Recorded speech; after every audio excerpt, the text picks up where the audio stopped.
설교 제목은 우리는 이 땅에서 무엇을 하며 살아야 하나요? 이런 제목입니다. 결국은 우리의 삶은 주님을 닮아가야 되는 삶인 줄 믿습니다. 지난 시간 설교 제목이 기억나시는지요? 네, 기억나시네요. 네, 우리가 달려갈 표대에 대해서 배웠습니다. 우리의 궁극적 표대를 영원한 천국, 어떤 부름의 상을 받는 것이라면 이 땅에서 우리가 바라보고 달려가야 할 오늘은 구체적인 표대에 대해서 말씀드리겠습니다. 우리의 구체적인 표대는 바로 뭐냐면 바로 예수 그리스도이십니다. 예수 그리스도의 삶을 우리가 닮아가는 것이 우리의 구체적 표대인 줄 믿습니다. 그래서 오늘은 예수 그리스도의 삶에 대해서 말씀을 나눠드리겠습니다. 예수 그리스도, 그는 누구시며 이 땅에 왜 오셔야 했는지, 그리고 오셔서 무슨 일을 하셨는지 오늘 말씀드리도록 하겠습니다. 우리를 위해 예수 그리스도께서 오셔야 하는 이유를 먼저 말씀드립니다. 성부, 성자, 성령 하나님은 인간을 위해서 영원전의 시간에 스스로 세 분이 되셨습니다. 세 분으로 나누셨습니다. 세 분으로 나누셨을지라도 그의 크기와 능력과 권세의 위엄은 동일하십니다. 우리가 알 수 없는 시간에, 우리가 알 수 없는 영적 세계에서는 이 일들을 이루셨습니다. 그래서 천사를 창조하셨고, 이 천사가 어떻게 또 타락해서 마귀로 전락하는 일들도 우리가 알 수 없는 시간에, 영원전의 시간에 그런 일들이 일어났습니다. 그리고 하나님은 우리를 창조하시기 전에 이 지구를 창조하신 것입니다. 그래서 태초에 성경의 맨 앞장 바로 첫 말씀이 뭐냐면 이 말씀입니다. 같이 한번 읽겠습니다. 시작. 태초에 하나님이 천지를 창조하십니다. 어떻게 창조하셨어요? 하나님은 말씀으로 천지를 창조하셨습니다. 예수님은 이 땅에 인간으로 오시기 전에 태초에 천지를 창조하셨을 때 예수님은 무엇하고 계셨을까요? 예수님도 뭘 하셨냐면 천지를 창조하셨어요. 왜냐하면 성부, 성자, 성령 하나님이 나누셔서 함께 하셨기 때문에 예수님도 바로 천지를 창조하셨습니다. 그렇다면 성령 하나님, 성자 하나님, 성부 하나님이 어떻게 천지를 창조하셨는지 잠시 알려드리도록 하겠습니다. 첫 번째, 그러면 빛입니다. 태양이 아닙니다. 빛이 있으라 말씀하셨을 때, 하나님께서 말씀하셨을 때 빛이 생겼습니다. 두 번째, 궁창입니다. 물을 창조하셨습니다. 세 번째는 물과 땅을 나누셨습니다. 그리고 씨 맺는 열매를 만드셨고 씨 맺는 나무를 만드셨습니다. 그리고 네 번째 날이 해와 달과 별입니다. 하늘의 광명체들을 만드셨습니다. 다섯째 날이 바로 새와 물고기를 만드셨습니다. 공중의 새와 바다의 물고기를 만드셨습니다. 그리고 마지막 여섯째 날에 육지에 있는 모든 동물들을 만드셨습니다. 그럼 구체적으로 보도록 하겠습니다. 첫째 날, 원데이, 첫째 날입니다. 첫째 날 읽겠습니다. 하나님이 빛을 낮이라 부르시고 어둠을 밤이라 부르시니 저녁이 되고 아침이 되니 이는 첫째 날입니다. 하나님은 6일 창조를 하셨습니다. 6일 만에 천지를 다 창조하셨습니다. 두 번째입니다. 두 번째 날은, 자 읽겠습니다. 하나님이 궁창을 만드사 궁창의 아래의 물과 궁창의 위의 물로 나뉘게 하시니 그대로 되니라. 둘째 날은 궁창을 만드셨습니다. 자, 셋째 날은 뭘 만드셨을까요? 너무 길죠? 묻힐 땅이라 부르시고 물을 한 곳으로 모이고 묻힐 드러나게 하셨어요. 그래서 묻힐 땅이라 하셨고 모인 물을 바다라고 하셨습니다. 그리고 보시기에 너무 좋았다라고 말씀하셨어요. 씨 맺는 채소와 각기 종류대로 씨 가진 열매 맺는 나무를 내라 하시니 그대로 되었어요. 이 날이 몇째 날이에요? 바로 셋째 날입니다.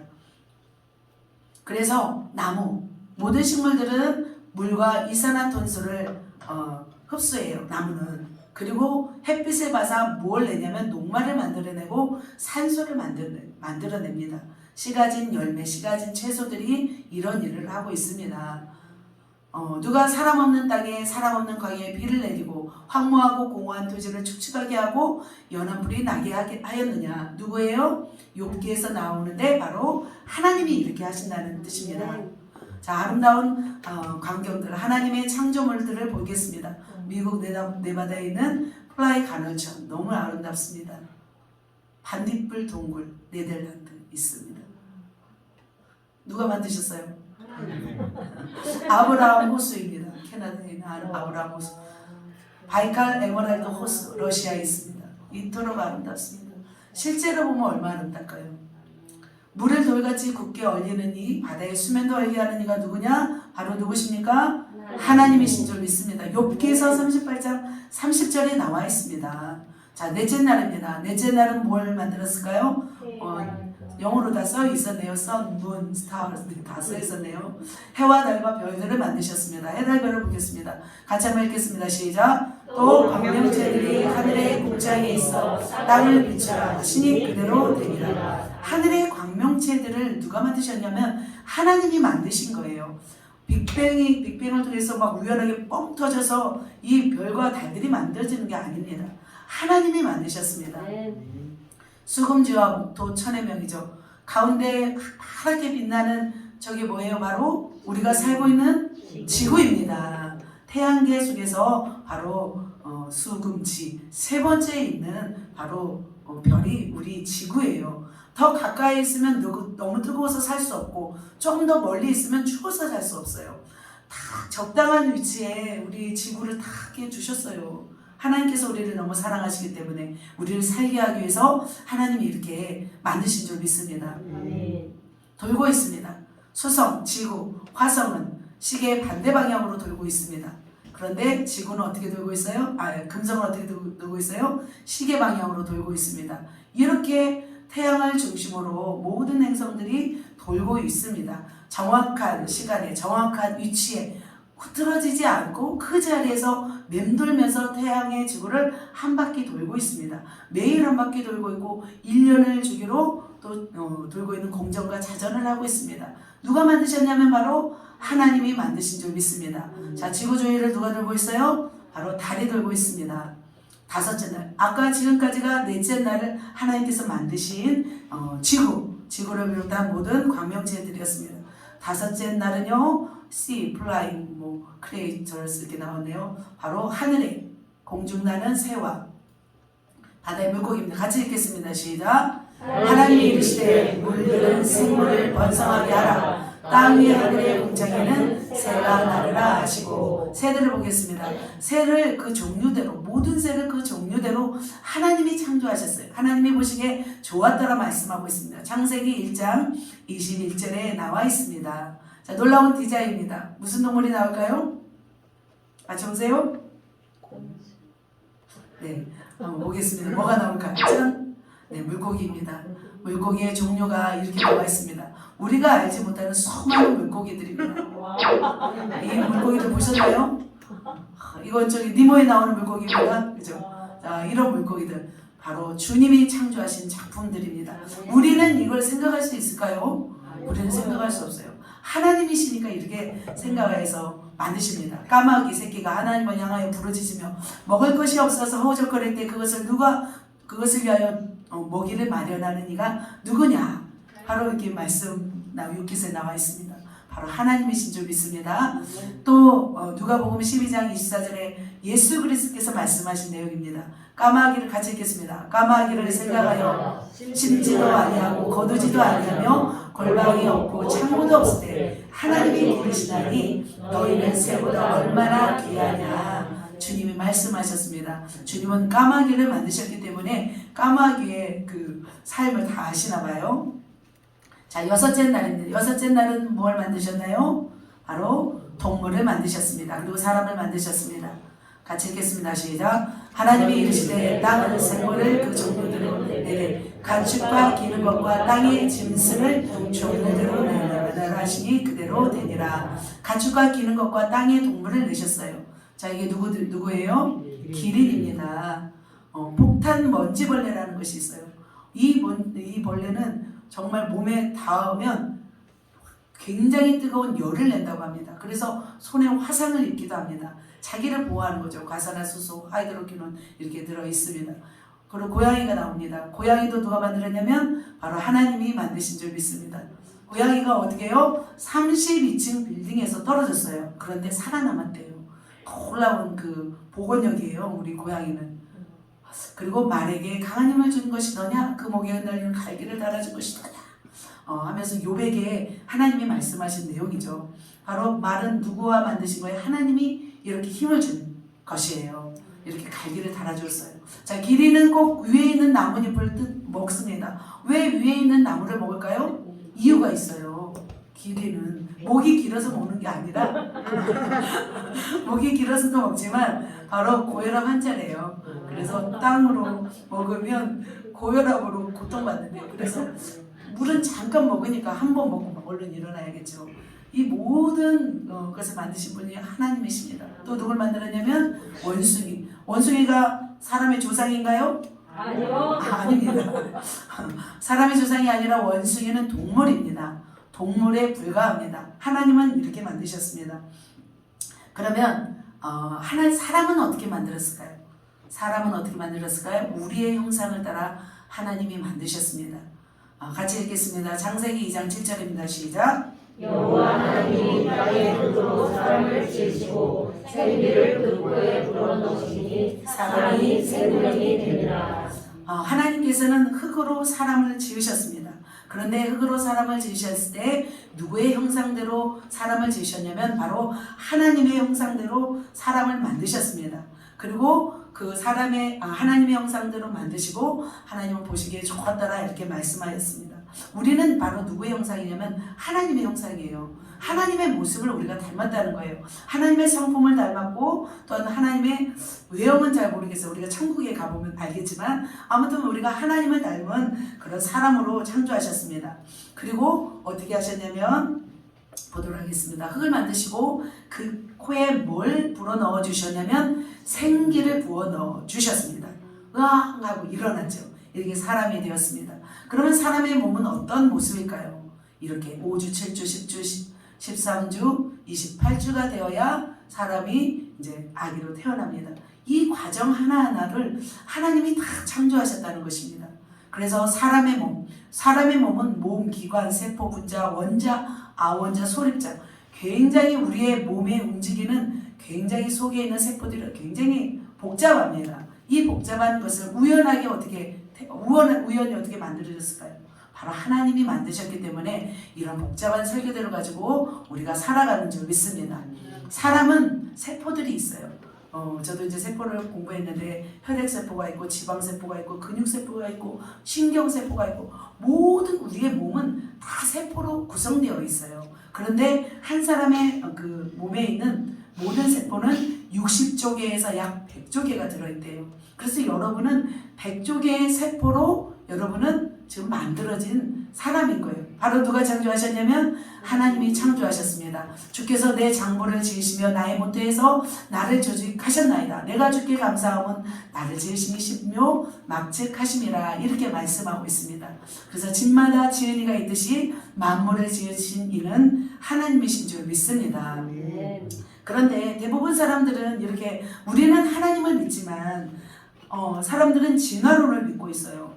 창조론에 대한 어떤 과학적 타당성을 알기도 전에 교과서에 나온 걸로 인해서 모든 사람들이 진화론에 대해서 진화론을 믿고 있다는 거예요. 그래서 창조론은 뭐냐면 하나님의 지혜대로 우주를 만물을 창조하셔서 창조하신 이론으로서 어떻게 해요? 우리는 하나님의 뜻을 쫓아가는 신본주의 사상이에요.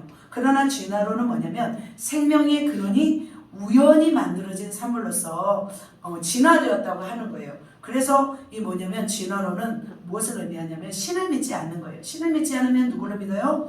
바로 사람을 믿고 우연을 믿습니다. 그래서 이것은 인본주의인 거예요. 잠시 한번 보도록 하겠습니다. 진화는 우연히 만들어졌다는 거예요. 창조는 어떤 거예요? 하나님의 지혜와 설계로 만들어진 거예요.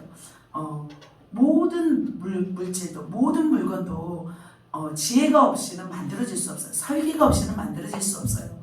마찬가지로 생명이 있는 이것은 우연하게 어떻게 만들어졌겠어요? 우연히 어떻게 우리가 창조되었겠어요? 만들어졌겠어요? 분명히 우리는 하나님의 창조된 작품인 줄 믿습니다. 그래서 빅뱅에 의해서 진화론은 빅뱅에 의해서 뻥 터져서 우연하게 별들이 만들어졌고 태양이 만들어졌고 또 그리고 45억 년에 용융지구 나오고 그 다음에 처음 바다가 38억 년 전에 만들어졌다고 하고 있습니다. 그러나 하나님의 창조는 6일 창조입니다. 진화적 패러다임은 뭐예요? 약육 강식이에요. 적자 생존이에요. 다 죽이잖아요. 센 녀석이 약한 녀석들을 죽여서 결국 센 사람들이 살아남는다. 이게 바로 진화론인 것입니다. 진화적 패러다임인 것입니다. 그런데 진화론에는 세 가지적인 문제가 있습니다. 중간 변이, 전이 화석이 없다는 거예요. 종류의 변화. 그러니까 계속해서 원숭이가 사람이 되는 중간 단계가 없는 거예요. 개구리가 양서류가 파충류가 되는 중간 단계가 없어요. 화석도 없고 지금도 변화되지 않고 있어요. 그리고 세 번째는 유전 정보 추가가 없어요. 우리가 우리의 전 단계가 있다면 그 전 단계 유전 정보가 우리 안에 있어야 되는 그게 없다는 거죠. 이것이 세 가지의 문제입니다. 그래서 화석의 기록 어디에서도 무척추 동물에서 물고기로 변화됐다는 증거가 없다는 거예요. 그래서 진화론이 사실이 아닌 거죠. 그래서 고생물의 증가하는 진화론의 한계는 이것입니다. 진화론에서는 치명적인 결정적인 어려움을 제공하고 있다는 사실, 중간 간격을 채우고 있는 화석이 부재하고 있다는 것입니다. 그래서 만약 우리가 진화되었다면 원숭이 할아버지, 원숭이 할머니인 거죠. 아니라는 겁니다. 그래서 오스트랄로피테쿠스 인류의 조상이라고 하잖아요. 처음 발견된 사람이라고 하잖아요. 근데 오스트랄로피테쿠스는 뭐예요? 독일 탐험대에 의해서 이것은 원숭이로 판명이 됐대요. 그리고 뼈의 위치가 이렇게 몸통과 다리뼈가 3km 떨어진 곳에서 발견되었다고 합니다. 그 다음에 누구냐면 자바 원인은 뭐냐면 독일 탐험대에 의해서 이들은 원숭이로 판명되었고, 네안데르탈은 누구냐면 사람이었는데 비타민 D가 결핍된 곱사병 환자임을 나중에 증명되었다고 합니다. 그러다면 찰스 다윈, 종의 기원, 진화론을 처음 만든 사람이 찰스 다윈인데 그는 1859년 사람이에요. 그런데 멘델의 법칙 아시잖아요. 유전 형질이 그대로 유전되는 멘델의 법칙을 만든 멘델은 1869년인 거예요. 그러니까 찰스 다윈이 더 먼저 태어난 거죠. 그리고 멘델이 늦게 태어난 거예요. 만약 멘델이 먼저 있었다면 찰스 다윈의 이 진화론이 나올 수가 없었던 거죠. 그러니까 이 진화론은 허구였다는 것입니다. 이렇게 변화될 수 없습니다. 그죠? 캔밀라, 스페로 박서 있고 또 누구예요? 또 케카오, 이런 일은 없다는 거예요. 종은 그 종대로, 새는 새대로, 개는 개대로, 고양이는 고양이대로 교배한다고 해서 새로운 종이 태어나지 않아요. 하나님은 그걸 원치 않아요. 절대적으로. 그리고 돌연변이가 나오잖아요. 돌연변이는 계속해서 유전돼요, 안 돼요? 돌연변이는 없어져요. 유전되지 않습니다.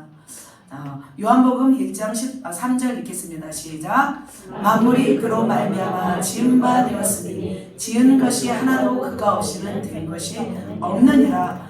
만물은 누가 만드신 거예요? 하나님이 만드신 줄 믿습니다.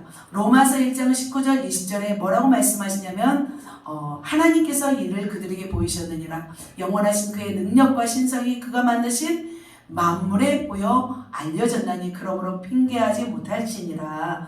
모든 만물에는 무엇이 들어있냐면 하나님의 능력과 신성이 만물에게 보여 알게 하셨다라고 말씀하고 있습니다. 그래서 이 말씀이 있습니다. 같이 한번 읽겠습니다. 시작. 나를 창조하신 하나님을 내 마음의 주인으로 받아들이기를 싫어하는 것, 그것은 지음받은 사람이 하나님께 지을 수 있는 가장 큰 죄입니다. 그들의 마음에 하나님 두기를 싫어했던 거죠. 그래서 이렇게 창조하였고, 우리가 왜 태어났는지 생각하고, 우리가 자연 만물을 보면서 모든 것은 우연히 있을 수 없다, 정말 누군가의 지혜로 태어났구나 라는 것을 우리는 믿을 수 있다는 거죠. 그러나 그 마음에 하나님을 두기를 싫어하기 때문에 하나님은 어떻게 하냐면, 마지막 날에 어떻게 하냐면 심판하실 때 어느 누구도 하나님 앞에서 나는 하나님을 몰라서 못 믿었습니다, 핑계를 댈 수 없는 거죠. 왜 이렇게 장황하게 제가 이렇게 설명을 하냐면, 예수님이 오셔야 되는 이유를 먼저 이렇게 말씀드려야 되기 때문입니다. 하나님께서는 6일 창조하신 후에 바로 에덴 동산으로 사람을 들이셨고 그곳에서 지키게 하셨습니다. 잘 보이시나요? 사자가 있고 사슴이 있고 같이 어울려 노는 모습을 보고 있습니다. 너무나 아름다운 이 에덴 동산을 주님이 창조하셨습니다. 그리고 그들을 지키게 하시고 다스리게 하셨습니다. 이렇게 아름답습니다. 그런데 창세기 2장 16절 17절에 보면은 주님이 뭐라고 말씀하시냐면, 각종 나무의 실과는 내가 임의로 먹되 선악을 알게 하는 나무의 열매는 내가 먹지 말라.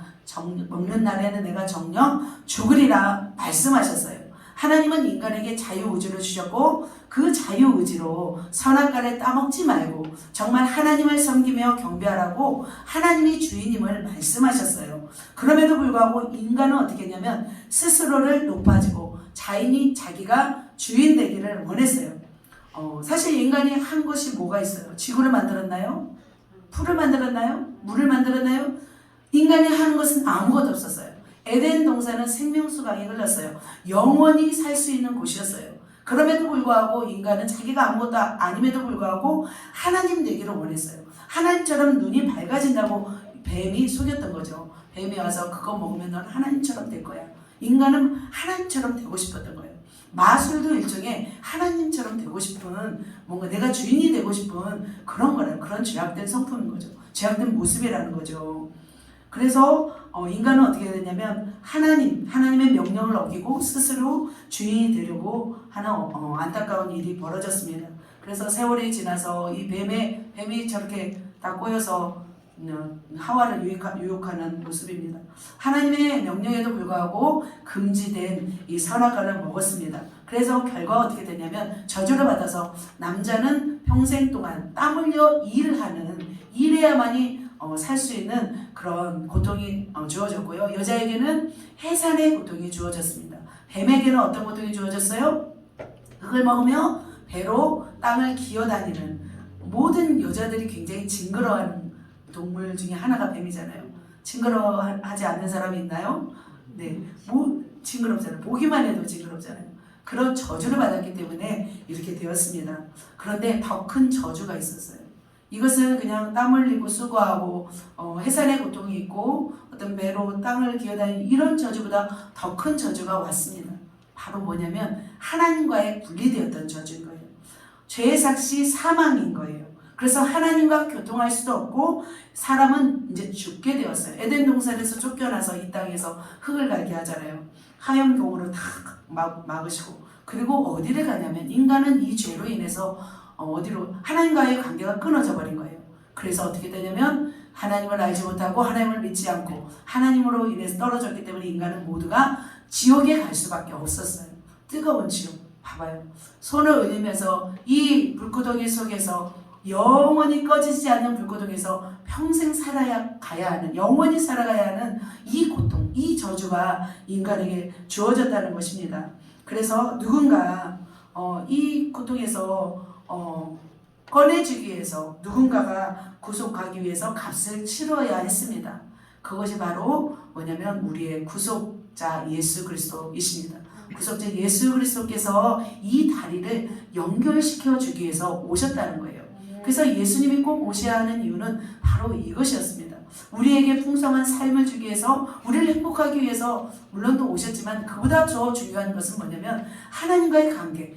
우리가 하나님이 말씀드렸죠. 하나님이 우리를 위해서 얼마나 많은 것들을 베푸셨는지. 그런데 우리가 그것을 명령을 어기고 하나님을 떠남으로 인해서 우리는 영원히 멸망받을 수밖에 없는 지옥으로 가게 되었다는 거예요. 그래서 예수 그리스도, 어떤 분이 이렇게 예수님을 그렸다고 합니다. 예수님의 얼굴이라고 합니다. 그래서 예수 그리스도를 통한 하나님의 인류군, 하나님이 창조하셨습니다. 이게 바로 구속사역인 거예요. 이게 우리의 기독교의 가장 핵심적인 내용이에요. 성경의 내용을 4가지로 나눈다면 바로 이것입니다. 창조하셨습니다. 그런데 인간이 창세기 3장에서 타락하였습니다.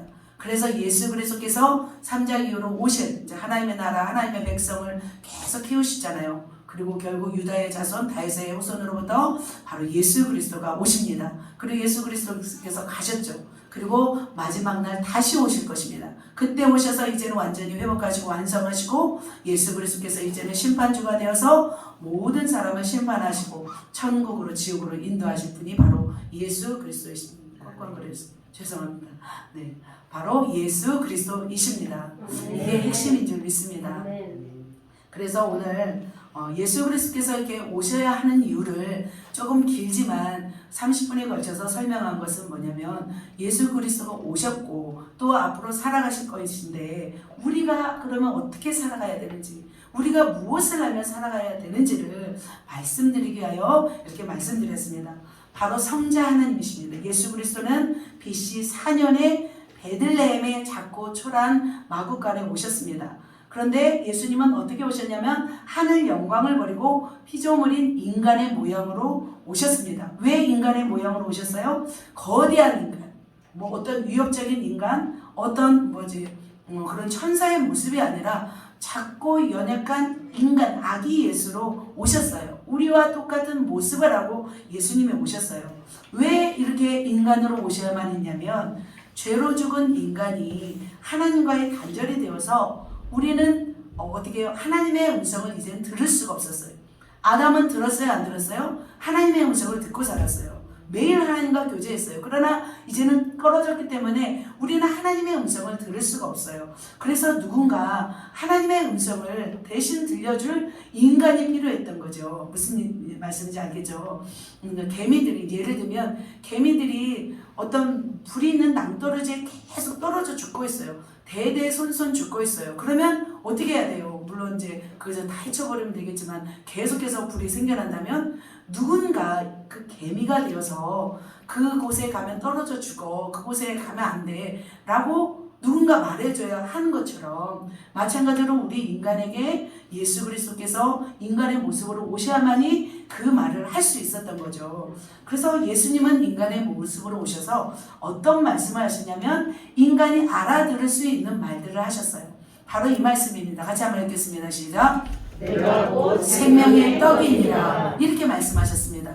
또 뭐냐면 나는 세상의 빛이니 나를 따르는 자는 어둠에 다니지 아니하고 생명의 빛을 얻으리라. 또 말씀했어요. 이 말씀 같이 읽겠습니다. 시작. 예수께서 이르시되 나는 부활이요 생명이니 나를 믿는 자는 죽어도 살겠고 무릇 살아서 나를 믿는 자는 영원히 죽지 아니하리니 이것을 내가 믿느냐. 주님은 이렇게 오셔서 말씀하신 거예요. 내가 부활이고 생명이고 나를 믿는 자는 죽지 아니하겠고 이 말씀을 주님이 하신 거예요. 이 말을 해주러 주님은 이 땅에 오신 거예요. 내가 하나님이다. 주님은 결국 내가 하나님이니 나를 믿는 자는 영생을 얻을 것이다. 그러나 내가 또 간후에 성령이 너에게 올 것이다. 그래서 너는 나를 전하여 모든 사람이 천국으로 갈 수 있도록 나를 믿으라고 전하여라. 이 제자들에게 말씀하신 거죠. 그리고 내가 다 이루었다. 내가 하나님과의 관계를 다 이루었으니 이제는 나만 믿고 나를 하나님, 나를 구세주로만 믿고 나아가면 죄를 회개하면 너희들은 천국에 갈 거야. 라고 주님이 인간의 몸으로 오셔서 이렇게 말씀하신 것입니다. 믿으십니까? 아멘. 이것이 핵심인 줄 믿습니다. 그렇다면 예수님이 오셔야 하는 이유를 이렇게 말씀드렸습니다. 그렇다면 예수님이 오셔서 어떤 일을 하셨는지 우리가 볼 때가 주님의 삶이라고 말씀드렸잖아요. 예수님은 어떤 삶을 사셨는지 말씀드리도록 하겠습니다. 이 말씀 보면 예수께서 온 갈릴리에 두루 다니사 그들의 회당에서 가르치시며 천국 복음을 전파하시며 모든 병과 모든 약한 것을 고치시니 오늘 본문 말씀이죠. 그리고 그들을 고치시니라 이렇게 말씀하셨어요. 예수님의 삶이었던 거예요. 이 부분이. 예수님은 이 일을 하면서 사셨어요. 그래서 우리의 삶, 예수님의 삶을 정리해서 제가 5가지 정도를 말씀드리겠습니다. 우리가 살아가야 할 삶 5가지를 오늘 말씀드리겠습니다. 첫 번째입니다. 첫 번째는 뭡니까? 같이 읽겠습니다. 가르치는 삶입니다. 가르침의 삶은 바로 천국 복음을 증거할 제자를 세우는 삶입니다. 우리는 주님의 제자가 되고 주님의 제자를 세워야 합니다. 바로 이것이 우리의 삶이고 주님의 삶이었습니다. 주님은 12제자를 세우셨습니다. 제자를 세우셔서 주님의 일을 감당하게 하셨습니다. 제자들을 찾아서 어떻게 했어요? 해변을 다니셨습니다. 길을 다니셨습니다. 마태를 부르실 때도 레위 마태를 부르실 때도 길 가시다가 부르시잖아요. 그리고 뽕나무에서 내려온 누구요? 삭개오도 주님이 지나가시다가 이렇게 부르신 거잖아요. 그리고 모든 제자들도 이렇게 부르셨습니다. 제자들을 언제 부르셨냐면 2년쯤에 공생이 2년쯤에 밤을 새워 기도하신 후에 12제자를 부르셨습니다. 베안야요, 빌바, 도마, 야다, 시오 이렇게 외웁니다. 그래서 이 제자들은 다 순교하고 죽지 않아요. 주님을 위해서. 그런데 주님은 어떻게 사셨냐면 주님은 말씀을 가르치셨어요. 회당에서 가르치셨고 산에서도 가르치셨어요. 그리고 주님은 어떻게 했냐면 삶으로 모범을 보이셨어요. 제자들에게 영혼들을 치유하고 고치는 현장을 제자들을 데리고 다니셨어요. 실물 학습을 시키셨어요. 그리고 예수님은 기도하셨어요. 산에서 새벽 미명에 기도하셨고 밤을 새고 기도하셨고 기도하시는 모습을 보여주시면서 제자들에게 너희도 기도하라. 사실 예수님이 기도할 필요가 있나요? 없으세요. 그럼에도 불구하고 예수님은 제자들에게, 물론 이제 예수님은 더 하나님의 영광을 위해서 기도하셨지만 제자들에게 보여주신 거죠. 그리고 예수님은 제자들을 어떻게 하셨냐면 끝까지 사랑하셨어요. 그리고 제자들을 보호하세요. 베드로를 보호하는 기도를 하는 것이 나와 있어요. 누가복음 22장 31절에서 32절에 어떻게 기도하셨냐면 사단이 밀가부르듯 청구하였으나 믿음이 떨어지지 않도록 내가 기도하였다. 믿음이 떨어질 수도 있어요. 그런데 청구를 했대요, 마귀가. 그런데 예수님이 바로 보호하신 것입니다. 그리고 예수님은 어떻게 해요? 제자들을 사랑하셨는데 그 십자가 지시기 전에 마지막에 뭘 하시냐면 성만찬을 준비하세요. 성만찬을 준비하시고 수건을 두르시고 모든 제자들의 어디를 씻어주세요? 발을 씻어주세요. 그래서 낮은 자로 섬겨주신 주님이세요. 그리고 배신할 가룟 유다를 어떻게 해요? 가룟 유다를 미워했어요? 똑같이 사랑하셨어요. 그러면서 불쌍히 여기면서 너의 일을 속히 하라 이렇게 말씀하신 걸 봅니다. 그리고 예수님은 베드로를 어떻게 했어요? 구박했나요? 너 나중에 나 부인하니까 미리 한번 세대만 맞자 세대 때리셨나요? 아닙니다. 예수님은 베드로가 부인할 걸 알았어요. 그래서 뭐라고 하냐면 베드로야 네가 닭 울기 전에 닭 2번 울기 전에 내가 나를 3번 부인할 것이다. 이렇게 미리 말씀까지 하셨어요. 그리고 어떻게 해요? 베드로가 또 부인하고 또 예수님이 죽자마자 물고기 잡으러 가잖아요. 근데 예수님은 또 따라가셔서 물고기 잡는 현장으로 가셔서 어떻게 해요? 네가 나를 사랑하느냐? 3번 묻잖아요. 3번 때리시지 않고 3번을 물으세요. 내 양을 치라, 내 양을 먹이라, 내 양을 치라 이렇게 말씀하시는 사랑의 주님이십니다. 그리고 예수님은 도마에게 어떻게 해요? 분명히 미리 다 말했어요. 내가 죽을 것이다. 그리고 다시 살아날 것이다. 예수님은 죽기 전에 다 제자들에게 말을 했거든요. 근데 예수님이 살아나셨어도 도마는 안 믿는 거예요. 그러니까 예수님이 내 창자국을 봐라. 내 못자국을 봐라. 옆구리와 손을 보여주시면서 도마에게 친절하게 가르치신 분이 바로 예수님입니다. 뿐만 아니라 예수님은 어떻게 하시냐면 그 12제자에게 이제 다 위임하시고 그리고 무슨 약속을 하시냐면 영원한 천국에서 12보좌에 앉아서 이스라엘 12지파를 다스리게 하실 것을 12제자에게 다 약속하셨어요. 그리고 지금도 그렇게 하고 계시잖아요. 우리는 어떻게 해야 되냐면 바로 이 천국 복음 증거할 예수님의 제자가 되어야 될 줄 믿습니다. 그렇다면 제자는 무엇을 증거해야 될까요? 바로 천국 복음입니다. 좀 전에 제가 PPT를 통해서 조금 말씀하신 내용들을 여러분이 그것을 증거하는 거예요. 그것이 바로 천국 복음인 거예요. 하나님이 천지를 창조하신 이야기로 시작되어서 죄로 죽을 수밖에 없는 인간을 위해서 예수님이 오셨다라는 것을 증거하는 거예요. 그리고 십자가를 지시고 죽으시고 부활하셨고 승천하셨고 다시 오실 예수님을 증거하는 자예요. 그리고 그를 믿는 자는 천국에 가지만 그를 믿지 않고 거부하는 자는 영원히 꺼지지 않는 지옥불에 들어갈 거야. 이 말씀을 증거하는 것이 바로 여러분 천국 복음 증거하는 제자인 줄 믿습니다. 아멘. 저는 우리 교회 성도님들을 보면은 참 너무나 기쁩니다. 왜 기쁘냐면 우리 교회 성도님들은 천국 복음을 증거하는 제자구나라는 생각이 들었습니다. 우리의 성도님들이 보니까 27명 정도더라고요. 근데 그 중에서 9명이 지금 천국 복음을 증거할 전도자로 지금 세워지고 있습니다.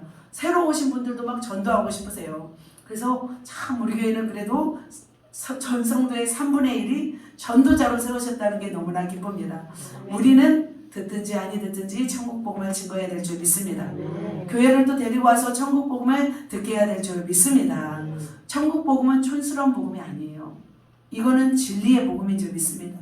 그래서 우리는 천국을 소망하고 천국을 믿고 이 천국 지옥을 우리가 증거할 때 여러분은 제자의 삶을 사는 멋진 제자인 줄 믿습니다. 아멘.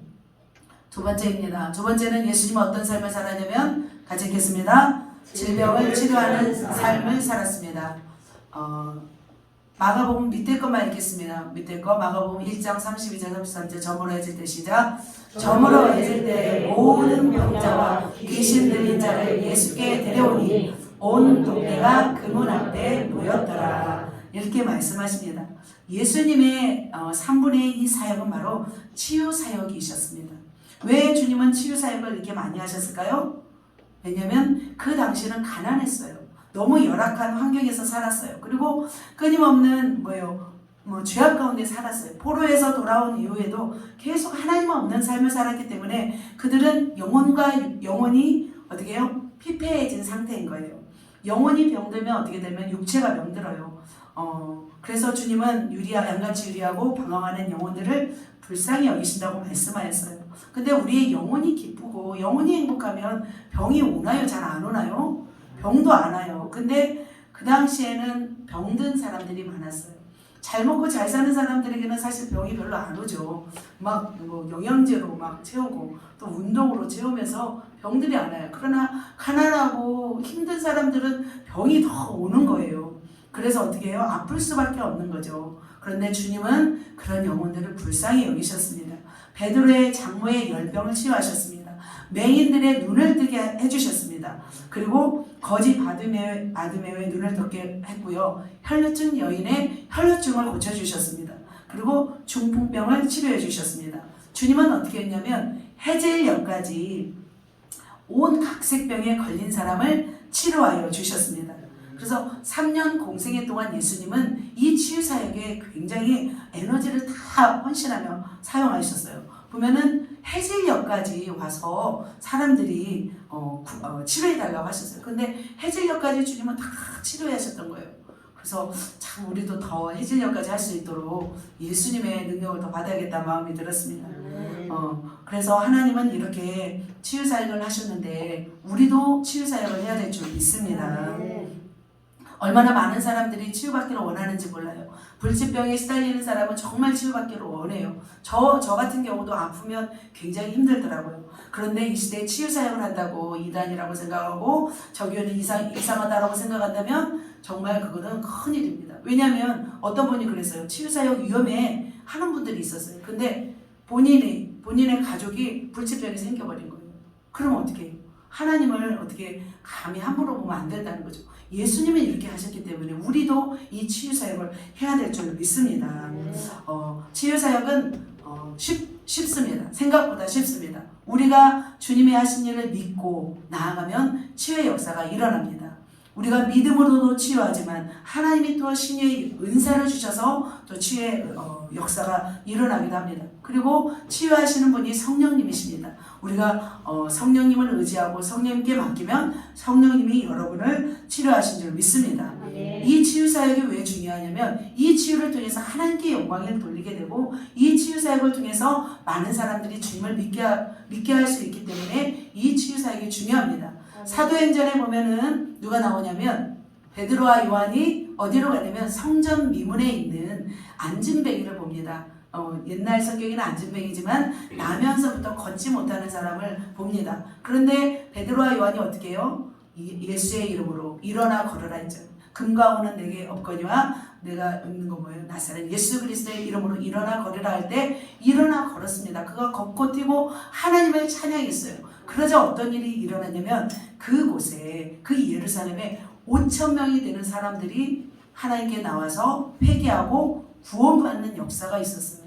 치유한 사람을 치유하자마자 5,000명이 구원되는 놀라운 역사가 있었어요. 그렇다면 우리 교회도 앞으로도 주님을 믿는 사람들은 이 치유 사역을 해야 될 줄 믿습니다. 주님이 또 하신 일이 있습니다. 세 번째입니다. 시작. 귀신을 쫓아내는 삶입니다. 마태복음 읽겠습니다. 그러나 내가 하나님의 성령을 힘입어 귀신을 쫓아내는 일 보시면 하나님의 나라가 이미 너에게 임하였느니라. 주님은 많은 귀신들을 쫓아냈습니다. 옛날에는 이 귀신 이야기들이 참 많이 있었습니다. 전설의 고향 여러분 아시나요? 음산하고 막 무섭고 늘 하얀 소복을 입고 막 빨간 피를 흘리는 이런 귀신들이 나왔어요. 이런 귀신들 본 적 있습니까? 네. 중국에는 어떤 귀신이냐면 강시, 콩콩 뛰는 강시가 나옵니다. 그리고 서양 귀신은 뭐예요? 드라큘라, 뭐 흡혈귀잖아요. 사람의 피를 먹는 막 흡혈귀 나오잖아요. 일본 귀신들은 뭐가 있어요? 뭐 달걀 귀신, 화장실 귀신, 뭐 분신 사마, 많은 귀신들이 있습니다. 수도 없이 많은 귀신들이 나오고 있습니다. 사람들은 뭐 중국에 용도 있잖아요. 용도 이렇게 다 보면 다 다양하잖아요.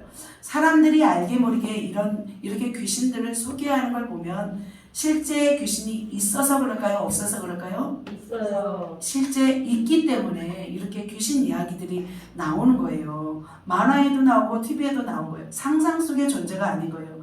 실제로 우리 교회에서는 귀신들을 이렇게 보는 분들이 있기도 합니다. 그런데 우리는 이 귀신들을 멸하고 쫓아내야 될 줄 믿습니다. 네. 거라사 광인 아시잖아요. 군대 귀신이 들려 있었어요. 쇠고랑도 살 수 없었고 집에서 나와서 무덤에서 거하는 사람이 있었어요. 그래서 예수님이 가셔서 그 군대 귀신을 쫓아내잖아요. 그래야 그 군대 귀신이 소리를 지르면서 막 나가자, 나를 저 돼지떼에 보내달라고 하잖아요. 그래서 예수님이 돼지떼에 들어가라 하니까 2,000마리 되는 돼지떼에 들어가자 저 바다에 막 들어가서 돼지라도 죽이면서 이 귀신들이 자기의 분을 푸는 그런 모습, 저는 분을 푸는 모습이라고 생각이 들더라고요. 그렇게 귀신들이 성경에도 많이 나와 있습니다. 귀신들은 아주 치밀하게 역사합니다. 사람의 안팎에서 역사합니다. 가룟 유다의 그 예수님을 팔려는 생각을 누가 줬어요? 바로 귀신들이 줬습니다. 악한 영이 주었습니다. 그리고 악한 영들은, 저는 귀신을 악한 영으로 말한다면 말 못하고 귀멀게도 하고 병들게도 하는 것이 바로 이 악한 영 귀신들입니다. 귀신들은 다 계급이 있어요. 악한 영들은 계급이 있고 순서를 정하여 일을 합니다. 귀신들은 어디에서 일을 하냐면 죄가 있는 곳에서 일을 합니다. 그런데 죄가 없고 성령으로 충만하면 그 교회에 악한 영이 들어갈 수 있어요? 없어요?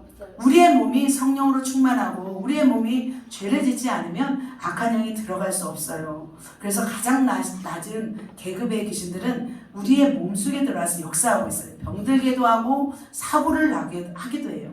그리고 악한 영들은 또 어떻게 하냐면 사람의 생각 속으로 들어가요. 그리고 마지막으로 영에 침입해요. 우리의 몸은 영혼 육으로 되어 있어요. 영에 침입하면 어떻게 되냐면 악한 영의 지도를 받는 그런 어떤 신접한 사람이 되기도 한 거예요.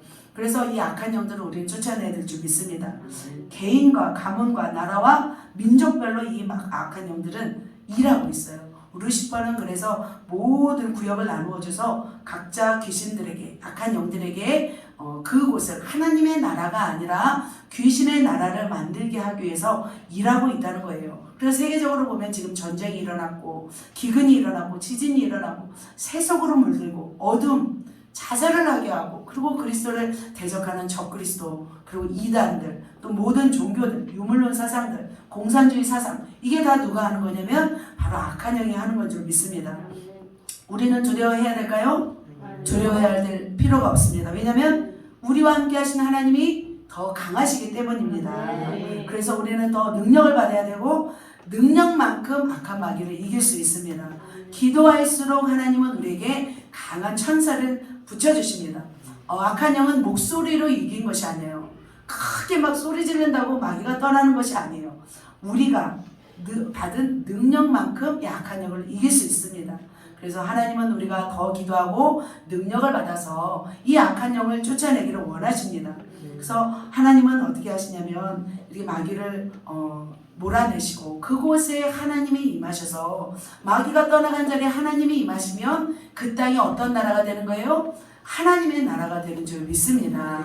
이 나라가 이제 새 대통령이 되었는데 이 나라 안에 다시 한번 원수마귀가 다 떠나가고 이 나라에 강력한 부흥의 역사가 있고 하나님의 성령의 역사가 일어나기를 우리가 간절히 기도해야 될 줄 믿습니다. 두 가지만 더 나누겠습니다. 나누고 먹이는 삶입니다. 같이 읽겠습니다. 마가복음 6장 37절입니다. 시작. 너희가 먹을 것을 주라. 주님은 먹이셨습니다. 주님은 먹이셨습니다. 기억이 안 나요? 주님이 어떻게 음식을 만드셨는지 기억이 안 나십니까? 네, 맞습니다. 마가복음 6장에 보면은 오병이어 기적이 나옵니다. 마태복음, 누가복음, 요한복음에도 동일하게 그 오병이어의 기적은 다 나오고 있습니다. 그런데 보리떡 5개와 물고기 2마리로 몇 명을 먹이시냐면 5,000명을 먹이십니다. 주님은 배고픈 영혼들을 그냥 돌려보내지 않으셨어요. 반드시 먹일 걸 챙겨주시고 먹여서 보내주셨습니다. 주님은 빈들에서 저물어 가는데 영혼들이 배고팠어요. 왜냐하면 말씀을 계속 산상수훈을 들었어요. 며칠 동안 들었는지 몰라요. 근데 이제 먹을 것이 다 떨어진 것 같아요. 그러자 예수님은 그들을 생각했어요. 돌려보내면 되는데 가다가 힘들까봐 예수님은 그것까지 다 생각하셨어요. 그래서 챙겨주신 거예요. 너희에게 떡이 몇 개 있느냐, 그래서 음식이 있느냐 물어보신 거예요. 그래서 어린아이가 가져온 물고기 2마리와 보리떡 5개를 가지고 주님은 어떻게 했어요? 그것을 축사하시고 하나님이 예수님은 능력으로 그것을 부풀리신 거죠. 그래서 5,000명을 먹이고 남은 광주리 12광주리가 남았습니다. 주님은 풍성하신 하나님이십니다. 마가복음 8장에 보면은 또 나와요. 이제는 7병2여가 나옵니다. 또 큰 무리가 있는데 먹을 것이 없어요. 그래서 예수님께서는 불쌍히 여기시고 3일이 지났는데 먹지 못하자 떡이 몇 개 있느냐 또 물어보세요. 그래서 7병이요. 7개. 물고기 2마리와 7개 빵이 있는 거예요. 그래서 기적을 베푸세요. 이 기적을 통해서 몇 명이 먹냐면 4,000명이 먹어요. 그리고 7광주리가 남는 사건이 있었어요. 주님은 이렇게 우리의 먹는 것에도 관심이 있었어요.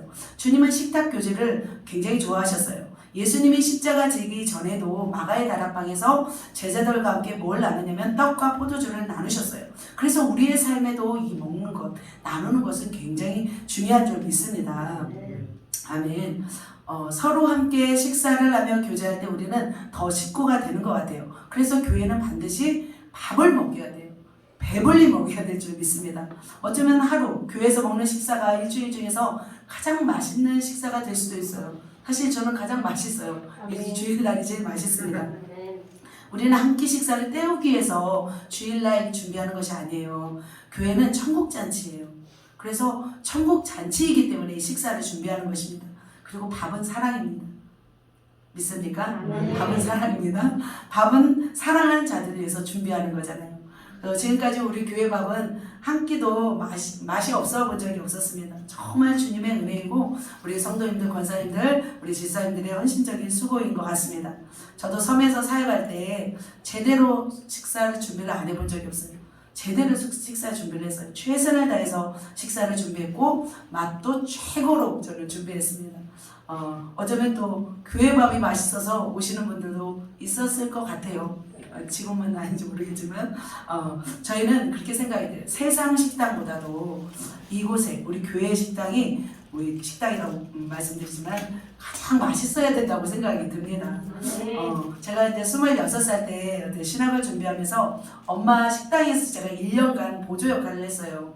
그때는 1년간 그 엄마 식당에서 보조 역할을 하면서 제가 불평도 있었으면 내가 젊은데 이 나이에 지금 내가 이것을 하고 사나, 내가 지금 뭐 하고 있나, 그렇게 1년 동안 하면서도 그렇게 제가 지냈던 생각이 나요. 처음에는 즐겁게 하다가 연말이 되어가면서 제가 그런 생각이 들었어요. 그러면서 엄마가 저를 이제 다시 공부하라고 이렇게 보내셨는데, 그런데 그것이 저의 재산이었더라고요.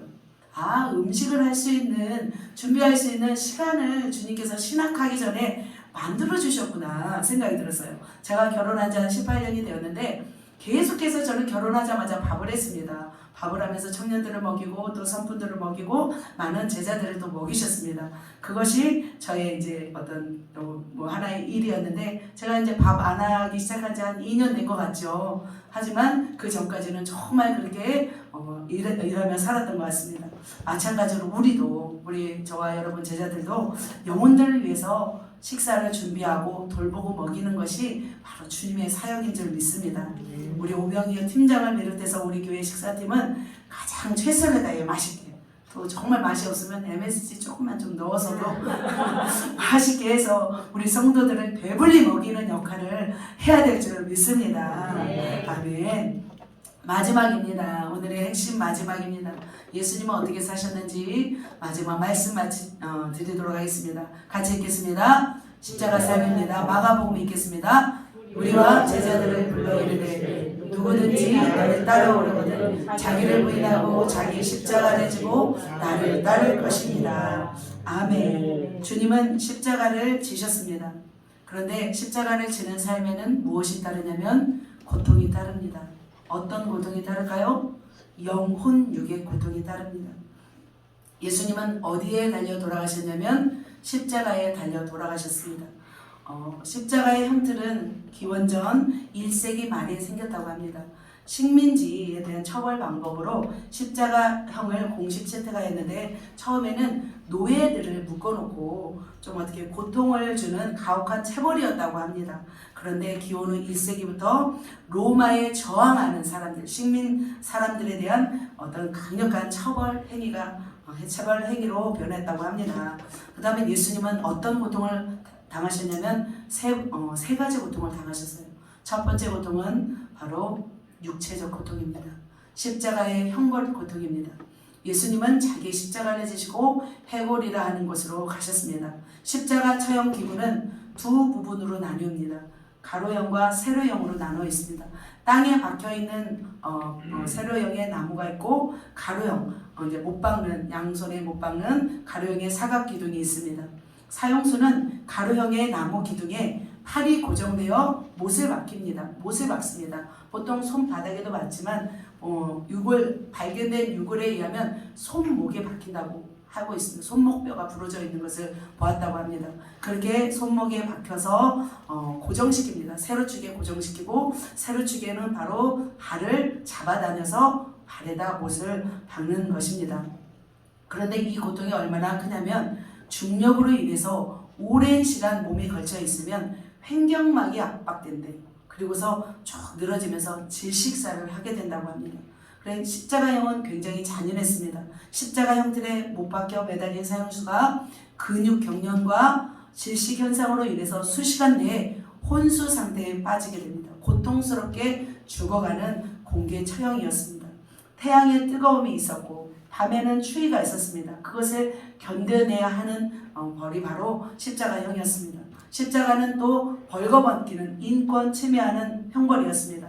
요한복음 19장 23절에 보면 그들이 내 옷을 나누고 내 옷을 제비뽑나이다 말씀하시면서 겉옷과 속옷을 나누는 그 장면이 나오고 있습니다. 사형수들은 벌거벗겨진 상태로 겉옷과 속옷이 강제로 벗겨져 벌거벗겨진 상태에서 채용되는 것입니다. 십자가형은 굉장히 고통스러웠습니다. 하루 이상 매달려 있어야 했습니다. 해당 형을 집행하기 이전에 채찍질을 당하셨어요. 예수님은 거기에다가 까마귀들에 쪼였어요.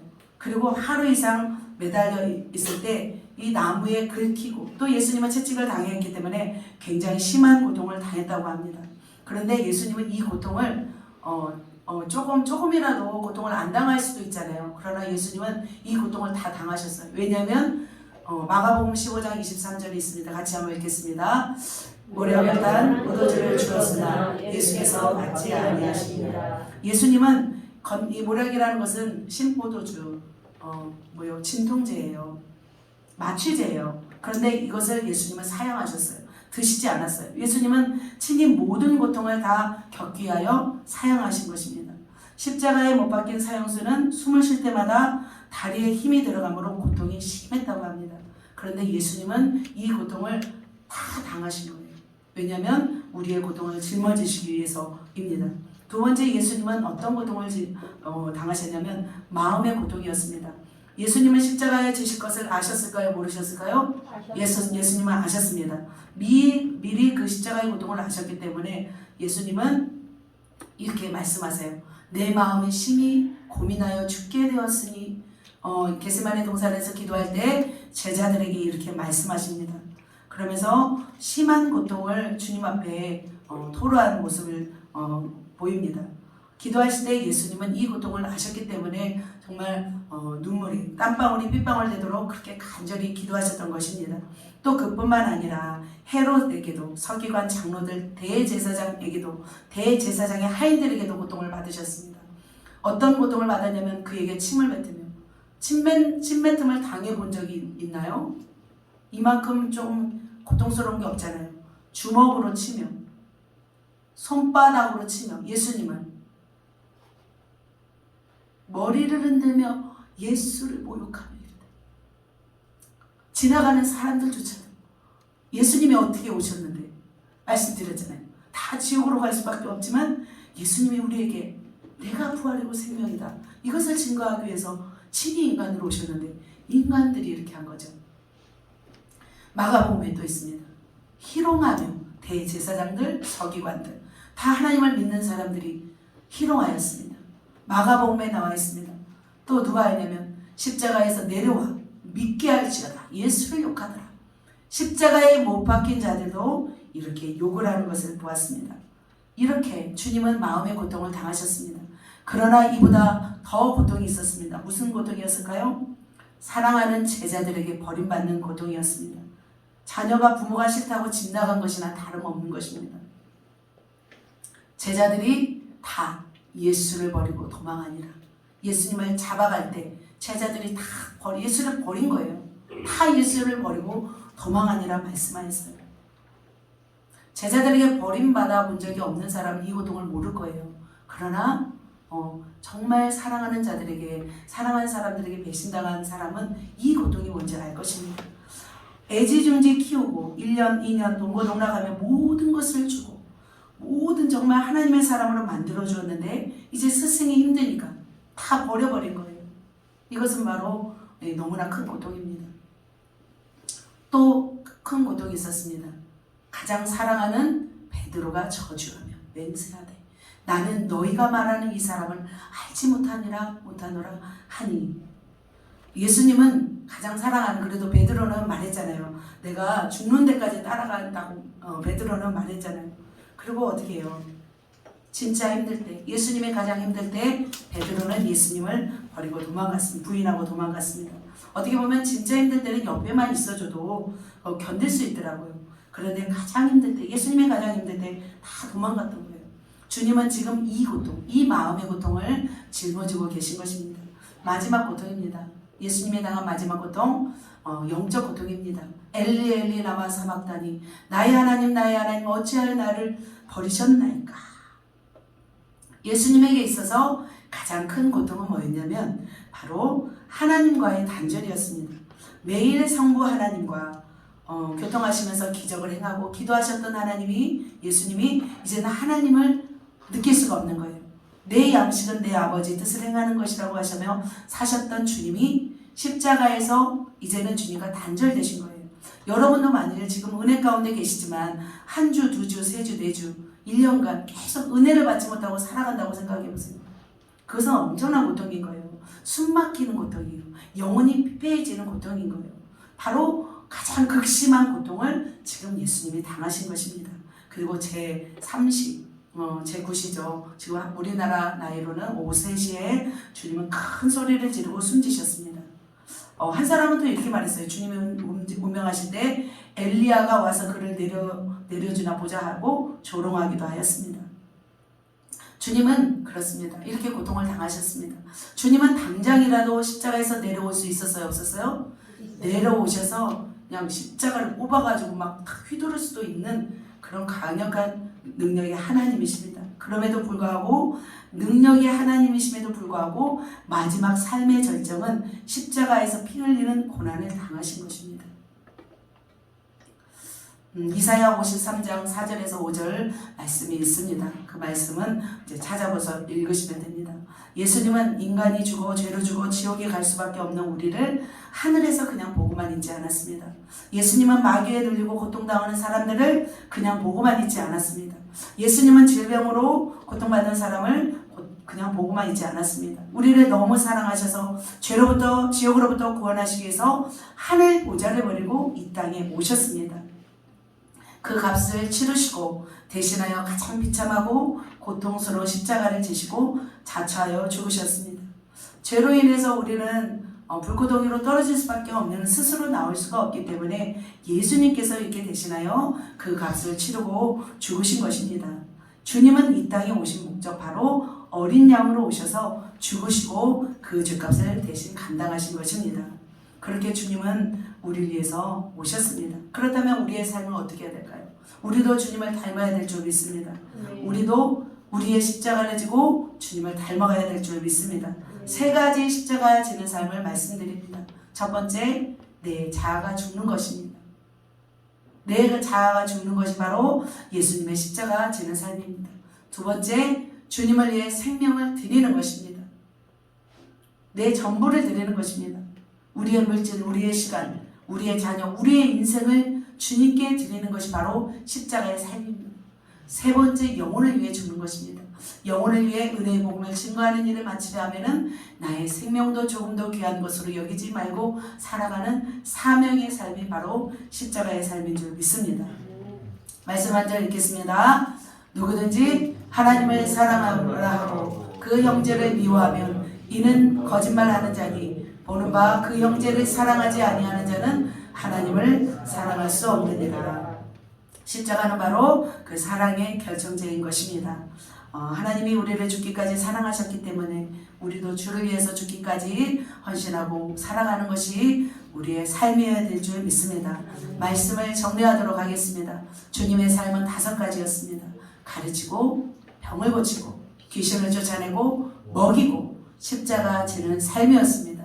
여러분도 이렇게 사시겠습니까? 아멘. 여러분도 이렇게 살아내셔서 끝까지 이 땅 가운데 주님이 살아왔던 흔적을 가지고 여러분도 이렇게 살아내셔 영원한 천국에서 칭찬받는 하나님의 사람들 되시기를 예수님의 이름으로 축복합니다. 아멘.